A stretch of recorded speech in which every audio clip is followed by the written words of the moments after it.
A nossa saudação ao trio de ouro, pastor Antônio Francisco, evangelista Rosinha, diretor Andrei Salles, também a nossa saudação aos nossos companheiros ministeriais e a você, ouvinte, telespectador da 87 FM de Araçariguama, a rádio que virou televisão, programa Teus Altares Metodista. A nossa gratidão pela sua audiência.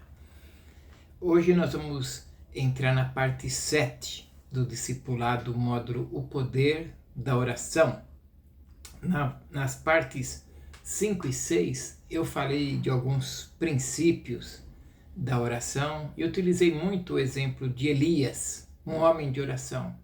E eu gostaria de continuar ainda com Elias, em uma de suas orações mais rápidas, no livro de primeiro livro de Reis, capítulo 18, eu vou ler de 36 a 38, que diz assim: E sucedeu, pois, no devido tempo que se oferece manjares, o profeta Elias se achegou e disse: Ó Senhor, Deus de Abraão, de Isaque e de Israel, manifeste-se hoje que tu és Deus em Israel e que eu sou teu servo e que conforme a tua palavra fiz todas estas coisas.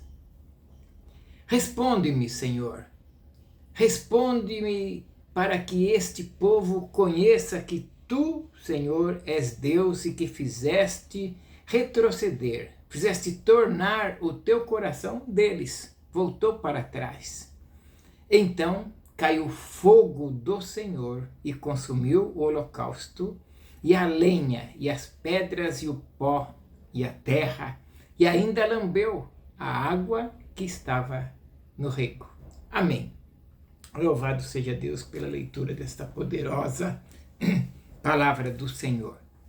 O meu pedido é que a tua mente fique cativa a esta mensagem que Deus tem para o teu coração e gostaria que esta mensagem chegasse aos cristãos do planeta Terra, que você compartilhe para que chegue a mais pessoas.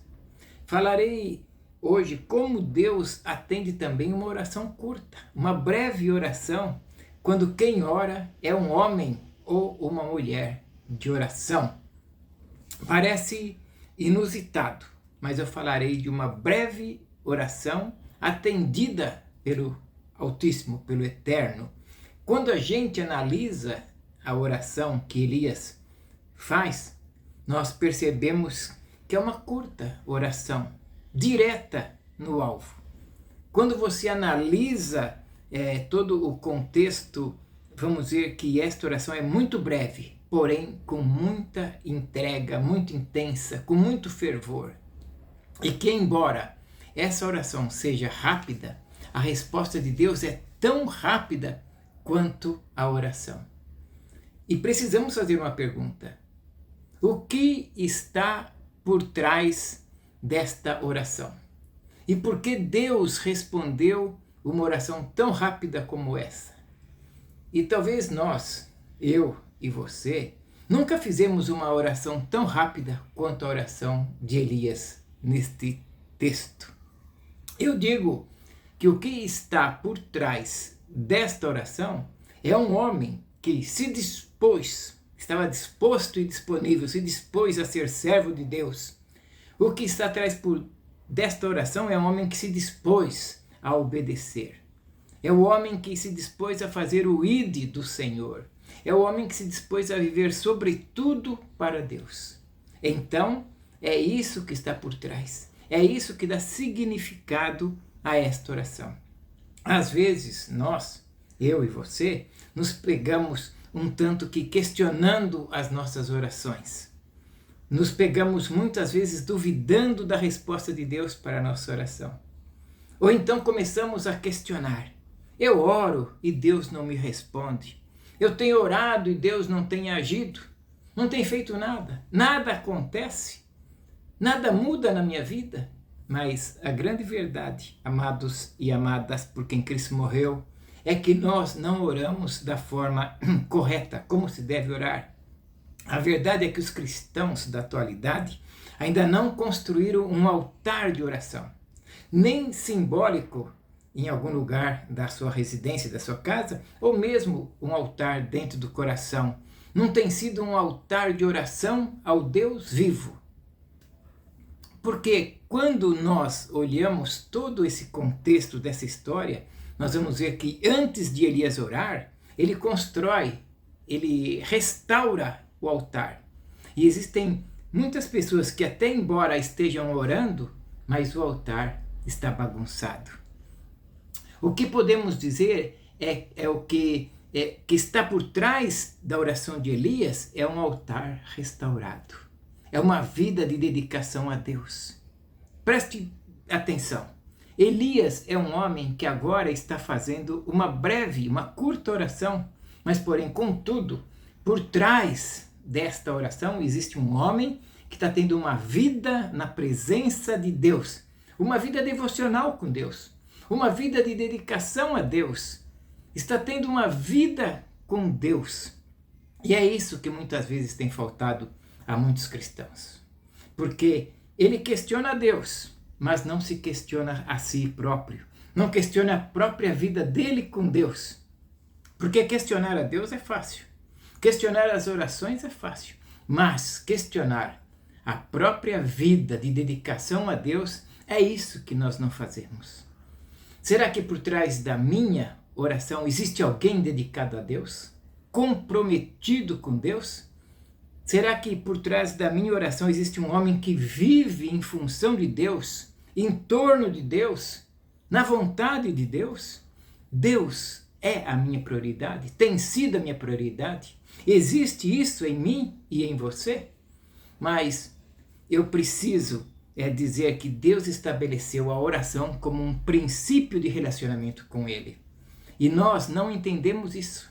Não entendemos ainda que a oração é um princípio de relacionamento com Deus. E a oração precisa ser um ato contínuo. Nós precisamos entender que esta oração de Elias tem por trás uma vida de oração.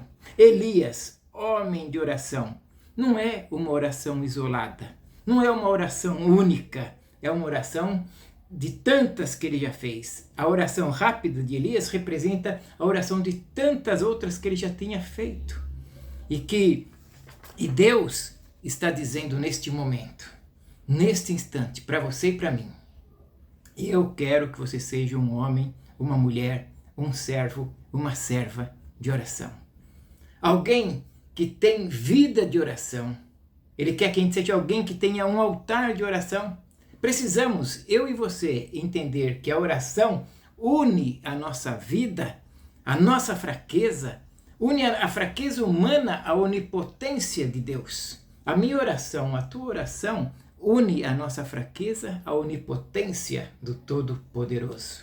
Fechando, nós oramos não porque somos fortes, oramos porque reconhecemos a nossa fragilidade e a nossa dependência de Deus. Aqueles que se acham fortes não oram, não dependem de Deus.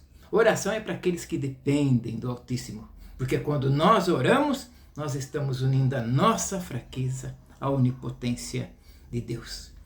Você precisa entender que quando você ora, você está pegando a sua fraqueza, a sua dependência e unindo com a onipotência do Todo-Poderoso. Então é este mais um princípio. E há algo que precisamos entender, é que a oração é o oxigênio da alma. Se eu não oro, eu estou fadado à morte, e morte espiritual. Nós vivemos hoje uma geração de cristãos mortos, espirituais, porque eles não têm vida de oração. Quando a gente deixa de orar, falta oxigênio para a nossa alma. Então nós vamos morrendo e à medida que falta oxigênio, vamos morrendo. Nós, você e eu, precisamos entender que a oração é uma das coisas mais importantes da nossa vida. E embora viemos saber disso, nós ainda não estamos dando a devida importância à vida de oração. Elias antes de ser um grande profeta, era um grande homem de oração. Ficamos aqui com essa parte 7 e voltaremos com a parte 8 na próxima semana, querendo Deus. Fique com gostinho de quero mais. Estaremos com o discipulado ainda, módulo O Poder da Oração, parte 8. Até, com carinho.